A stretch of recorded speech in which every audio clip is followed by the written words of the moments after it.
دوسری جانب خبر ہے کہ پاکستان، افغانستان اور ازبکستان کے درمیان آج کابل میں نائب آباد کولاچی ریلوے لنک پر مشترکہ فیزیبلٹی اسٹڈی کے فریم ورک معاہدے پر دستخط ہو گئے۔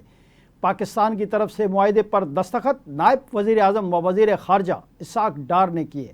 اس سلسلے میں اسحاق ڈار کا کہنا ہے کہ یہ معاہدہ Uzbekistan Afghanistan Pakistan railway corridor کے تحت کیا گیا ہے۔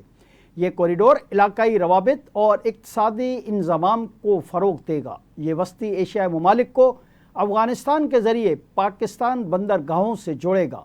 نائب وزیر اعظم اسحاق ڈار کی آج افغان عبوری وزیر داخلہ محمد حسن آخوند سے کابل میں ملاقات ہوئی۔ ملاقات میں دو طرفہ تعلقات کو فروغ دینے کے لیے اعلیٰ سطح روابط برقرار رکھنے پر اتفاق کیا گیا۔ اسحاق ڈار کی افغان وزیر خارجہ امیر خان متقی اور افغان وزیر داخلہ سراج الدین حقانی سے بھی ملاقات ہوئی۔ ان دونوں ملاقاتوں میں تجارت، ٹرانزٹ، سیکیورٹی میں تعاون بڑھانے پر اتفاق ہوا۔ اسحاق ڈار اور افغان وزیر داخلہ سراج الدین حقانی کی ملاقات میں سیکیورٹی امور پر تفصیلی تبادلہ خیال ہوا۔ نائب وزیر اعظم نے سیکیورٹی اور بارڈر مینجمنٹ کے مسائل حل کرنے پر زور دیا۔